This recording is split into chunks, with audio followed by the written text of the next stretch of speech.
राधे राधे महाराज जी। महाराज जी, जीव हत्या पाप है, मांस मदिरा उपयोग करना भी पाप है। महाराज जी, इनका कहना है कि काफी बार ऐसा देखा जाता है कि कुछ देश, कुछ ऐसे पंथ हैं जहाँ जीव हत्या करते हैं, उन्हें पाप लगता है, नहीं लगता है, पर पाप लगता है तो उनकी उन्नति कैसे होती है? क्या सांसारिक उन्नति को तो उन्नति मानते हो क्या?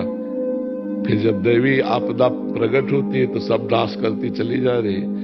आकाश, वायु, अग्नि, जल, पृथ्वी, ये 5 प्रकृति हैं। पापाचरण करोगे तो लौकिक उन्नति होते हुए भी तुम्हारा सर्वनाश हो जाएगा। कभी पृथ्वी हिल गई, कभी जल अपनी सीमा से ऊपर उठा, कभी वायु झकझोर दिया, कभी आग लग गई, कभी आकाश से ओले बिजली की, सर्वनाश हो जाएगा। लौकिक उन्नति ये कोई उन्नति नहीं है, आध्यात्मिक उन्नति है। आध्यात्मिक उन्नति, आध्यात्मिक स्थिति, आध्यात्मिक भावना ही भावना है, उसमें न जाए। धन्य है भारत देश, एक बार पानी ग्रहण किया तो जीवन भर निर्वाह किया, जिसको स्वीकार किया आजीवन निर्वाह किया। यहाँ सती होते हैं, यहाँ यति होते हैं, ये धर्म क्षेत्र है, तो उन्नति होती क्या? क्या उन्नति है? क्या उन्नति? विलासिता, भोग के मरो नरक जाओ, विलासिता ही तो है, और कौन सी उन्नति है? बौद्धिक जब विकास होता है तब भारतीय ब्रह्म ऋषि की चरण धूलि माथे पे लगाना होता है, और किसी न किसी भारतीय महापुरुष के चरणों का आश्रय लेना होता है। नहीं, नर्क स्वर्ग के आगे कोई चर्चा नहीं कहीं भी। अगर जीवन मुक्तता, प्रेम, ज्ञान, योग ये सब भारत में है, तो विदेश की तुलना थोड़ी हम अपने भारत से कर सकते हैं। हमारा भारत धार्मिक देश है, शांत देश है, शांति प्रिय है और धर्ममय है, तो हम अपने देश की तुलना में किसी को नहीं रखते हैं। इसलिए नहीं कि भारतवासी, वैसे भी प्रमाण दे सकते हैं आपको। यहाँ जो ब्रह्म ऋषि हैं, यहाँ जो पातिव्रत धर्म है, यहाँ जो भ्रातृभाव है, वो आपको कहीं नहीं मिलेगा। ये थोड़ा विदेशी कल्चर यहाँ आ गया है, इसलिए गंदगी फैलने लगी है। Boyfriend, girlfriend, live in relation, ये सब विदेशी है, ये अपना नहीं है। हमारा देश ऐसा है कि एक बार स्वीकार कर लिया तो आजीवन निर्वाह किया। ये डिवोर्स तो हमने कभी सुना ही नहीं था, ये तो आप चला है। नहीं, गांव में कौन डिवोर्स चला है? चाहे जैसी पत्नी हो, चाहे जैसा पति हो, ब्याह हो गया, अब निर्वाह करना है, और दोनों बड़े प्रेम से, संतानें बढ़िया पवित्र बुद्धि वाली उत्पन्न होती थी। अब तो क्या हो रहा है, देख रहे हो आप, ये विदेशी का तो है दिन। यहाँ की पहनावा ओढ़ावा कैसा सात्विक है, और बाहरी सब बच्चे पहनने लगे, विदेश का अनुकरण करने लगे, बोले वो बहुत उन्नति। क्या उन्नति है? किस विषय को उन्नति मानते हैं? जनेन्द्रिय और रसेंद्रिय के भोगों को उन्नति मानते हैं क्या? ये तो पशु पक्षियों में भी पाया गया। उन्नति है बौद्धिक स्तर की उन्नति होना, संयम आ जाना, इंद्रियों का व्यभिचार में उतर जाना उन्नति नहीं है। मन का भोगों में फैल जाना, ये उन्नति तुम्हें दिखाई दे रही। तुम विदेश को उन्नति समझते हो। अशुद्ध जीवन है, अपवित्र जीवन है, जहां शौचाचार का ज्ञान नहीं है, उनको हम अपने भारतीय संस्कृति से जोड़ सकते हैं। गंदा जीवन, न खान पान का ज्ञान है, न शौचाचार का ज्ञान है, न जीवन जीने का ज्ञान है, केवल इंद्रिय विलासिता को आप मान रहे हैं ना। बहुत बढ़िया गाड़ी है, इसकी उन्नति मानते हैं आप। आध्यात्मिक उन्नति की बात करो, कहाँ है आध्यात्मिक उन्नति? जी, आध्यात्मिक उन्नति का ज्ञान ही नहीं है ना। बस आध्यात्मिक उन्नति हो तो सब देख लो, मिटा दो। आराधना है नहीं, पूर्व पुण्य है, तो भोग देशों में पहुंच गए, भोग रहे, इसको उन्नति हम नहीं मानते।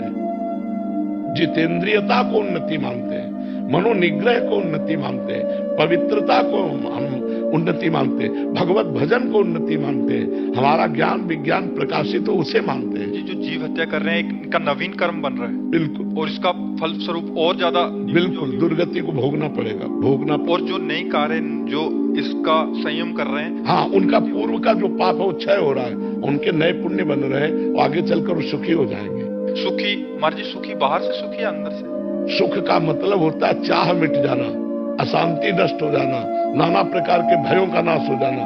जब कोई चाह ही नहीं तो उससे बड़ा महात्मा और सुखी कौन हो सकता है? चाह में तो सब जल रहे हैं, सुखी है क्या? सब चाह में जल रहे हैं, दुर्गति है, मानसिकता की दुर्गति है। पर रुपया पैसा जनेन्द्रिय रसेंद्रिय के भोग, इससे ज्यादा क्या है? ये तो पशु पक्षी भी खूब कर रहे हैं, मर रहे हैं। हमारी दृष्टि में नहीं, हमारे शास्त्र की दृष्टि में नहीं। सुत दारा धन लक्ष्मी पापियों के घर होए, संत समागम हरि कथा तुलसी दुर्लभ। ये दुर्नति है, जो अपनी इंद्रियों को काबू में कर ले, अपने मन को काबू में कर ले, सच्चिदानंद भगवान के चिंतन में रहकर धर्म पूर्वक कार्य करे, दूसरों को सुख दे, क्या कष्ट कर देते हैं उन पशुओं, उनके लिए तो जैसे लौकी तरोई है, ऐसे गाय और बकरा और भैंस और ये ऊंट है उनके लिए, तो वो जीव है। हमारे यहाँ तो पूजा होती है गौ की, वहां तो हत्या होती है, हम उनकी तुलना करेंगे अपने देश से? हमारे यहाँ तो पशु पक्षी वृक्ष जड़ वस्तुओं की, एक आदमी साइकिल भी चलाएगा तो पैर छू के चलाएगा, हैंडल के पैर छुएगा है। हमारे यहाँ की समानता कोई देश नहीं कर सकता। यहाँ तो ईंट पत्थर की भी पूजा होती है, अगर मकान शुरू होता है तो ईंट की भी पूजा होती है। यहाँ नई गाड़ी लाई जाती है तो उसको भगवान की तरह आरती की जाती है, नारियल की बलि दी जाती है, नींबू की बलि दी जाती है और माला पहनाया जाता है। यहाँ जड़ वस्तुओं में भी भगवत पूजा होती है, वहां तो भगवान की भी पूजा नहीं होती। कुमार जी, फिर तो दुर्भाग्य है कि आज हम उनका अनुसरण करना चाहिए। यही दुर्भाग्य है। हमारा देश ऐसा नहीं है, ये भारत शास्त्रों में लिखा महान देश है, पवित्र देश है, जहां की नदियों में इतनी पावनता है कि भगवत प्राप्ति करा दे। गंगा जी, यमुना जी, नर्मदा जी, सरस्वती जी, अयोध्या में सरयू जी, ये बड़ी बड़ी गोमती जी, बड़ी बड़ी यमुना आदि नदियां सामर्थ्य रखती हैं भगवत प्राप्ति कराने की। यहाँ की तो नदियों में भगवत प्राप्ति कराने की सामर्थ्य है, यहाँ के वृक्षों में भगवत प्राप्ति कराने की सामर्थ्य है। पीपल का वृक्ष साक्षात भगवान श्री कृष्ण का जटाधारी वृक्ष जो है, भगवान शिव का स्वरूप बट वृक्ष, यहाँ तो वृक्षों में भगवान की भावना की गई। इस पवित्र देश की समानता नहीं। ये आज अपवित्रता आ रही बाहर से, आज व्यभिचार परायण लोग क्या जानेंगे इस बात को कि पवित्रता क्या होती है। आज के बच्चे जो व्यभिचार परायण हो रहे हैं वो इन बातों को क्या जानेंगे। उनको लग रहा है मनोरंजन है तो कर लो मनोरंजन, 4 दिन बाद डिप्रेशन में पहुंच जाओगे। तो हम इस बात की मान्यता नहीं मानते कि बाहरी उन्नति उन्नति होती है, उन्नति वास्तविक होती है आध्यात्मिक उन्नति। क्यों? अभी